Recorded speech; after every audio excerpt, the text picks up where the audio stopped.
allez vous faire un bon café ou une tasse de thé, servez-vous votre apéro préféré. Parce qu'aujourd'hui, on va avoir besoin d'un peu de toute la sérénité qu'on est capable d'aller chercher parce qu'on va parler de luminard. Vous savez, il y a une chose dans laquelle je crois profondément, c'est que si on veut progresser dans la vie, si on veut cheminer ensemble, il faut se dire les choses. Il faut se dire les vraies choses aussi. Ça ne fera pas toujours plaisir, mais au moins quand on a les informations et l'ensemble des informations, bien, on sait à quoi s'en tenir, puis ça nous aide à ce moment-là à cheminer dans une direction ou dans une autre. Alors aujourd'hui, je partage avec vous toutes les informations dont je dispose au sujet du dossier de Luminar. Et après ça, on va tenter d'y voir un peu plus clair. C'est ce que je vous propose maintenant.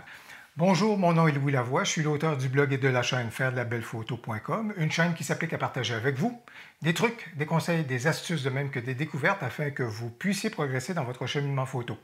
Si vous aimez des vidéos comme celle-ci, n'hésitez donc pas à cliquer sur j'aime, à vous abonner à ma chaîne et surtout, j'ai une liste de lectures à vous proposer en matière de retouche photo.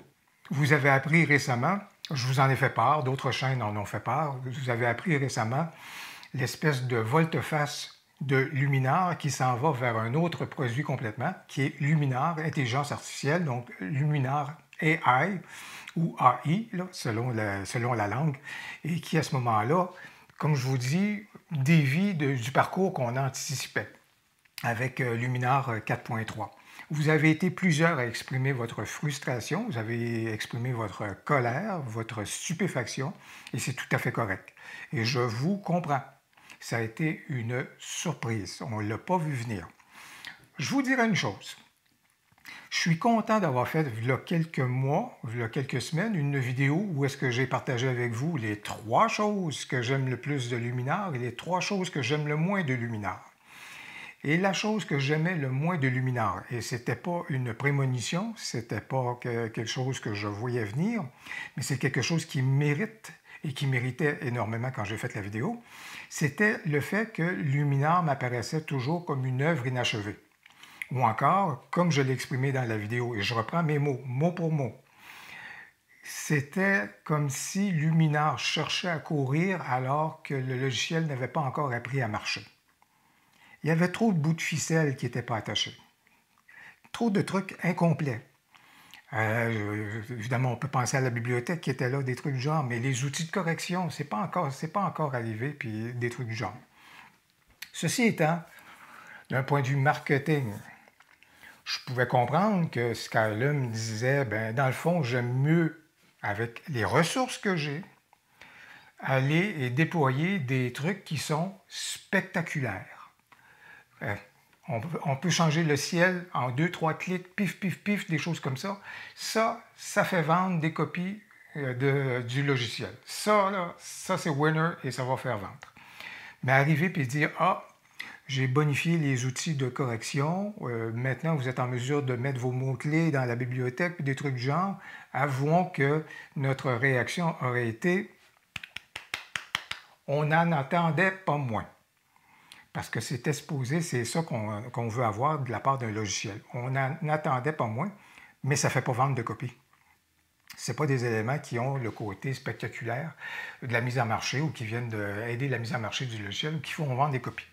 Donc là-dessus, je voyais Skylum évoluer, puis je me disais, ils y vont vers des trucs qui vont vendre de la copie, et malheureusement, ça traîne de la patte au niveau des éléments qui devraient être complétés. Alors, j'étais prêt à faire preuve de patience, mais là, évidemment, la surprise, elle est complète.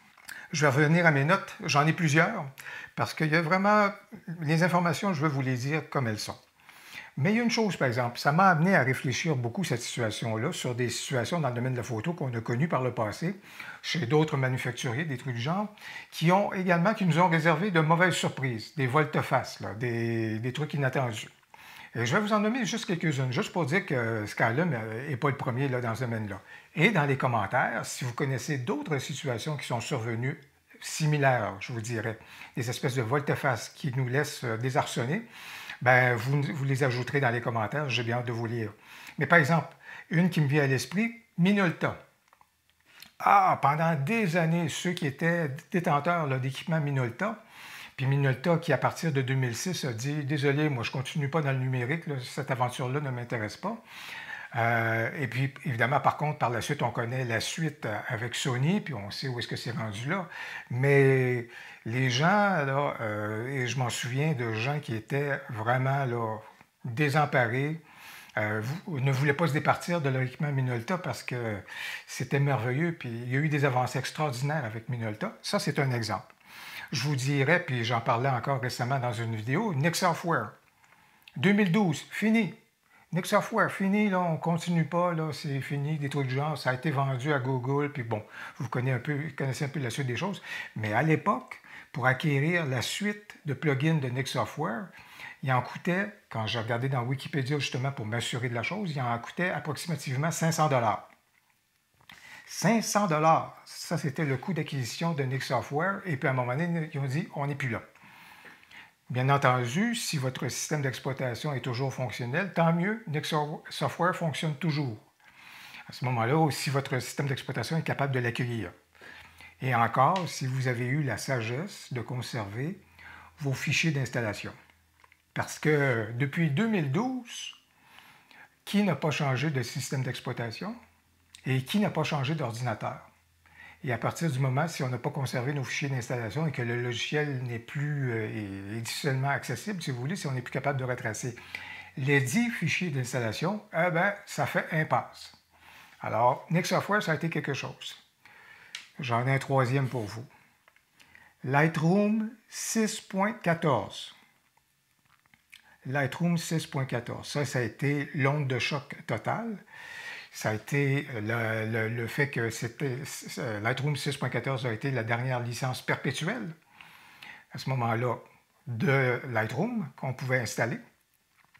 Puis encore aujourd'hui, je suis dans un groupe d'aide sur Facebook, des gens qui ont encore Lightroom 6.14.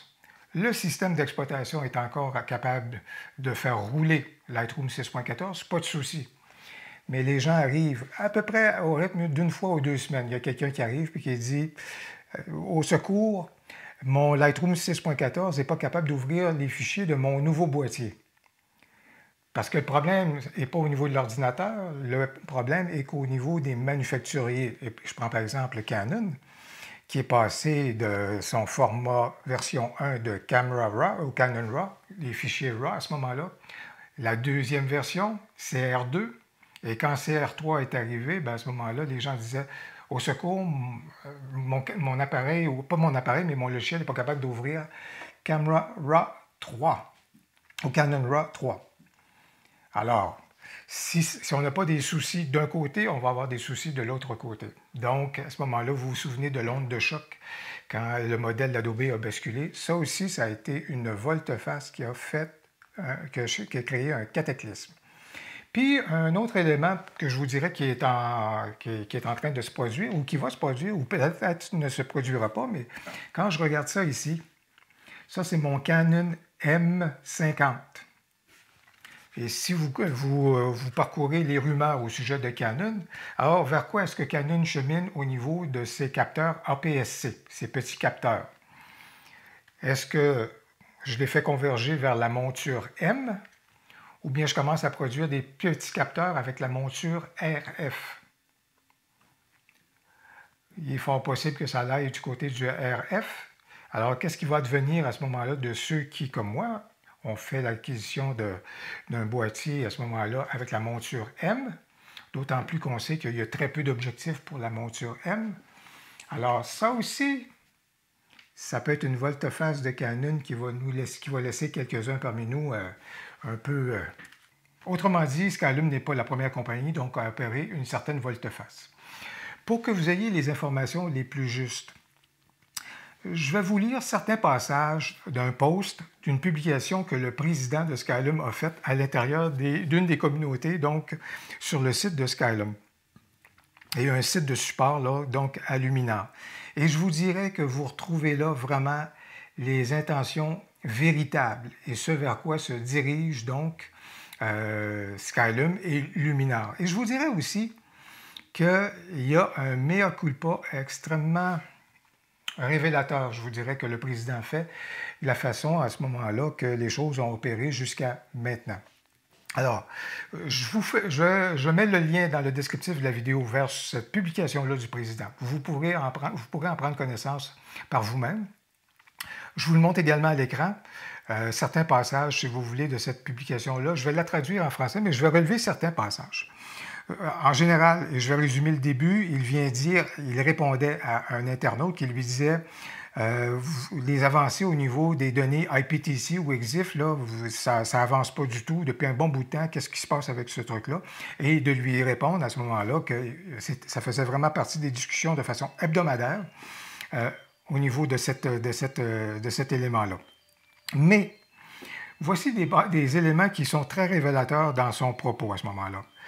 Lorsque nous avons fait le lancement de Luminar 3, nous avons fait une erreur. Nous avons commis une erreur. Nous avons dit que notre but était de développer un logiciel qui allait représenter une alternative à Lightroom. À ce moment-là, les gens qui ont fait l'achat de Luminar, et c'était Luminar 3 en l'occurrence, à ce moment-là, pensaient acheter une alternative à Lightroom et donc à son fameux modèle d'abonnement. Nous avons réalisé rapidement que nous n'étions pas en amour, c'est son mot ici, en amour, en accord avec cette orientation-là. Nous n'étions pas à l'aise. Le président vient de confesser qu'ils n'étaient pas à l'aise avec ça. Il considère que le fait de travailler sur quelque chose qui sera strictement à ce moment-là une alternative à Lightroom. Et donc, il va toujours tenter de dupliquer ce que Lightroom fait, les avancées de Lightroom ou des trucs du genre. Il dit ça ajoute absolument rien. Le monde n'a pas besoin d'une autre copie de Lightroom. Il y a plusieurs compagnies qui font des produits qui vont dans ce sens-là. Nous voulons, our goal, nous voulons à ce moment-là produire quelque chose qui est plus important que juste un autre éditeur photo. Nous voulons amener des solutions qui sont innovatrices et qui répondent aux défis à ce moment-là que les créateurs de contenu veulent apporter. Il y a une chose qui est importante que je lis là, et ça peut intéresser surtout ceux qui sont les plus déçus parmi vous. Il a bien dit qu'il veut vraiment que les gens qui adoptent Luminar le fassent parce que le produit leur convient, répondent à leurs besoins, les emballent. Vraiment, il revient assez souvent sur le fait qu'on veut que les gens soient passionnés par rapport avec notre produit. Et je lis bien dans son post, si vous voulez, vous pourrez le voir, que on ne veut pas détruire votre sérénité, votre état d'esprit. On veut des gens qui aiment ou qui utilisent Luminar par amour, qui sont par le fait que ça les anime. Et à ce moment-là, si vous n'êtes pas à l'aise avec cet élément-là, à ce moment-là, l'équipe va vous offrir à ce moment-là un remboursement pour votre achat et vous pouvez communiquer avec le service à la clientèle. C'est donc dans la publication du président de Skylum. Vers quoi Luminar se dirige-t-il? Bien, dans son propos, c'est très clair. Première des choses, c'est que l'intelligence artificielle est là pour minimiser à ce moment-là le temps que vous pourriez consacrer à la retouche de vos photos. Et, quand vous allez voir les slogans qui accompagnent la mise en marché donc, de Luminar Intelligence artificielle, c'est passer moins de temps à votre écran, passer plus de temps à faire des photos. Alors, manifestement, l'intelligence artificielle ici, vous connaissez le principe, bien, pas que vous le connaissez, mais on va le découvrir, le principe, si vous voulez, où est-ce que l'intelligence, ce logiciel-là, va nous proposer des templates, il va faire des analyses à ce moment-là de nos photos, du type de photo que c'est, et va déjà à ce moment-là nous proposer des pistes pour la retouche. Et c'est à nous, à ce moment-là, de reprendre le contrôle ou de modifier des éléments, des trucs du genre. Mais si vous voulez, il y a déjà des propositions qui seront là, faites par l'intelligence artificielle au niveau de la retouche. Si on veut faire les choses complètement de A à Z par nous-mêmes, pas de problème, le logiciel va nous permettre de le faire. Mais par contre, si on veut justement avoir d'aide de l'intelligence, ça va évidemment, avec les fameuses templates, ça va nous être proposé. L'autre phénomène, c'est que Skylum veut vraiment proposer un logiciel qui va susciter beaucoup de créativité, malgré le fait qu'on pense que l'intelligence artificielle va prendre les choses en charge, mais il veut vraiment que ça suscite de la créativité et beaucoup d'émotions. dans le traitement des photos. C'est particulier, mais ils sont vraiment habités par cet élément-là. Donc, vraiment s'en aller, s'éloigner du classique, le logiciel de retouche photo, les curseurs, les ci, les ça, je commence par ci, ça, après ça, je fais ça, puis je fais ça, puis des trucs du genre. Là. On veut s'en aller vers un autre modèle complètement, et c'est leur proposition. Alors, évidemment, c'est à eux, à ce moment-là, de regarder les choses et de faire leur choix. Et nous, on pourra faire nos choix, donc, en conséquence. Dans une rencontre virtuelle qu'on a pu avoir avec le président, il y avait le vice-président Richard Darrington qui était là également, puis une autre personne qui est au niveau de la gestion des produits, je vous dirais. Dans une réunion qu'on a pu avoir, on a eu d'autres informations et je partage celle-ci avec vous. Et je vais me tourner vers mes notes, donc pour être certain qu'à ce moment-là, je n'en manque pas. Actuellement, est-ce que Luminar 4.3 va pouvoir agir comme plugin au niveau de Luminar Intelligence Artificielle et vice-versa? Il n'y a rien de précisé encore. La réponse n'est pas encore connue par rapport à cet élément-là. Certains le savent déjà. Les deux logiciels, les fondements, les structures, la façon que ça a été développé, l'architecture des logiciels est si différente que votre catalogue de Luminar 4.3 ne pourra basculer vers Luminar Intelligence Artificielle. Ça ne fonctionnera pas. Et ça, c'est pas que je suis capable de comprendre, ayant déjà été dans le domaine de l'informatique, je suis capable de comprendre que des fois, lorsqu'on fait la refonte d'un produit et qu'on le refait de façon telle que l'architecture ne ressemble plus du tout, si vous voulez, puis même, c'est pas juste au niveau du code, là, mais c'est vraiment de la façon de déterminer les choses, y compris au niveau de la base de données, bien, à ce moment-là, lorsque les éléments sont si peu compatibles, c'est vrai qu'à ce moment-là, le transfert n'est pas en mesure de se faire. Évidemment, on le sait, Luminar 4.3 va avoir des mises à jour pendant une année après le lancement donc, de Luminar Intelligence Artificielle. Et évidemment, Luminar 4.3, au terme de cette année-là, va continuer de fonctionner, tout comme Nik Software continue de fonctionner, tant et aussi longtemps à ce moment-là que le système d'exploitation est là, et tant aussi longtemps que les profils de vos caméras, que les fichiers produits par vos caméras à ce moment-là sont à l'intérieur du registre et de la base de données, donc du logiciel, bien, ça va pouvoir fonctionner si vous voulez, mais à un moment donné, ça va fonctionner, mais il va y avoir un écueil par rapport à cet élément-là. C'est pas mal certain. Luminar Intelligence Artificielle, c'est beaucoup plus au sujet de retoucher nos photos qu'organiser nos photos. Alors, il faut absolument faire l'impasse ou il faut oublier complètement toutes les dimensions qui peuvent être liées à la bibliothèque. C'est clair dans leur intention. C'est un logiciel de retouche photo plutôt qu'un logiciel, donc, à ce moment-là, pour des gens qui veulent gérer leurs photos. Et à ce titre-là, je vous dirais qu'ils reviennent dans leur force, parce que leur force, moi, j'ai toujours trouvé, par exemple, que Luminar Flex, qui était le plugin qu'on avait pour Lightroom, Luminar Flex a été l'un de leurs meilleurs produits. Parce qu'ils ne cherchaient pas à jouer sur plusieurs plans. Ils jouaient à l'intérieur des forces à ce moment-là que je reconnaissais à Luminar à ce moment-là comme étant un très bon logiciel de retouche photo. Et à ce moment-là, Flex était un excellent produit lorsque ça va dans cet élément-là. Et dans ce sens-là, le choix qu'ils font, c'est de dire, plutôt que de viser beaucoup trop large, on focus et puis on canalise nos efforts au niveau du volet de la retouche photo. Bon, avec tout ça, qu'est-ce qu'on fait maintenant? Une précision, bien sûr, que j'aurais pu faire d'entrée de jeu. Je ne travaille pas pour Skylum, je ne représente pas Skylum, je n'ai pas d'intérêt dans Skylum. Je suis un affilié de Skylum. Voilà tout. Et je voulais donc partager avec vous les informations que j'ai pu recueillir à l'occasion de 2 rencontres, de même qu'évidemment la publication du président qui nous éclaire beaucoup sur les intentions. Et dans ces intentions-là, à partir de là, et à partir du fait que Skylum vient dire on n'est pas à l'aise avec l'orientation de Lightroom, de Luminar 4, vers quoi ça se dirige, ça ne nous convient plus.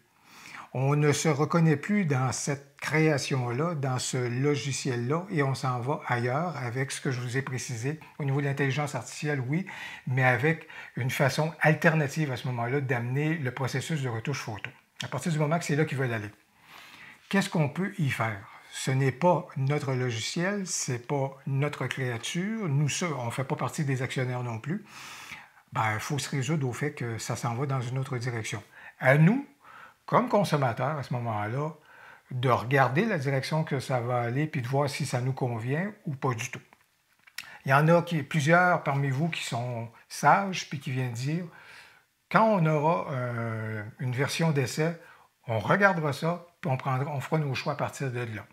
C'est très sage parce qu'actuellement, sauf le site web qui nous présente des captures d'écran pour dire un peu avant et après, puis voici ce que ça peut faire, voici essentiellement les informations dont on dispose sur le logiciel qui s'en vient. C'est tout. Il n'y a pas de version, je n'ai pas pu voir le logiciel en action vraiment, puis je n'ai pas eu une version d'essai, même une version alpha, pour ceux qui connaissent l'informatique, je n'ai même pas eu une version alpha à ce moment-là à me mettre sous la main, personne ne l'a eu d'ailleurs. Donc, voilà, on ne sait pas vraiment vers quoi à ce moment-là, qu'est-ce que ça va avoir l'air. Alors, les plus sages ont raison, pourquoi ne pas attendre? D'autant plus qu'on sait que la version 4.3, ben, elle est là. Elle est stable, elle va être des nôtres et elle va rester là aussi longtemps à ce moment-là que nos ordinateurs vont pouvoir la supporter et qu'elle va nous convenir. Alors là-dessus, ça c'est tout à fait correct. Ce qui va manquer à ce moment-là pour ceux qui cherchaient vraiment quelque chose qui s'en allait justement, comme Skylum nous le vendait comme étant une alternative à Lightroom, ben, le volet bibliothèque, ben, vous allez retrouver un lien juste ici dans le haut vers des alternatives, donc vers des bibliothèques gratuites qui sont possibles, qui sont disponibles, qui sont des solutions intéressantes, si vous voulez. Et à ce moment-là, ça vous permettrait d'opérer et avec une bibliothèque et également toujours avec Luminar 4 à ce moment-là comme logiciel de retouche photo. Il y a aussi le fait qu'il existe une très, très bonne bibliothèque qui peut être gratuite et qui est très, très, très efficace et qui est très reconnue, et elle s'appelle Lightroom. Parce que vous le savez, vous pouvez faire l'essai de Lightroom, vous pouvez vous abonner pendant 1 mois. À partir du moment que vous cessez de vous abonner à ce moment-là à la formule d'Adobe, ben, Lightroom continue de fonctionner pour la portion bibliothèque. Le module qui se désactive à ce moment-là, il y a 3 modules qui se désactivent lorsque vous vous désabonnez à ce moment-là d'Adobe. Et l'un d'entre eux, c'est le module donc au niveau de la retouche. L'autre, c'est au niveau des cartes, le map. Et le troisième, à ce moment-là, c'est, je ne m'en souviens plus, j'ai un petit blanc de mémoire. Mais la portion bibliothèque, à ce moment-là, elle continue d'opérer. Et elle va continuer d'opérer tant et aussi longtemps que vous voudrez l'avoir comme bibliothèque. C'est donc une façon et une alternative extrêmement intéressante d'avoir une bibliothèque super efficace à très peu de frais. Alors, c'est peut-être quelque chose également qui peut vous plaire. Mais vous avez peut-être à l'esprit déjà des options que vous avez à l'esprit. J'aimerais bien pouvoir en prendre connaissance, profiter des commentaires à ce moment-là pour me faire part quel est votre regard sur la chose, outre le fait de dire que Skylum, c'est un peu, peut-être vous allez dire que c'est un peu cavalier, que si vous êtes frustré, découragé, des choses comme ça. Mais à partir du moment que c'est leur créature, c'est leur logiciel et ils décident d'aller dans cette direction-là, on aura beau tempêter, on aura beau se plaindre, des trucs du genre, ils ont décidé de faire route dans une certaine direction. Comme je le dis, à nous de voir si ça nous convient ou nous, on s'en va dans une autre direction. Qu'est-ce que vous regardez? Qu'est-ce que vous envisagez? Faites-moi part dans les commentaires. Au plaisir, à la prochaine.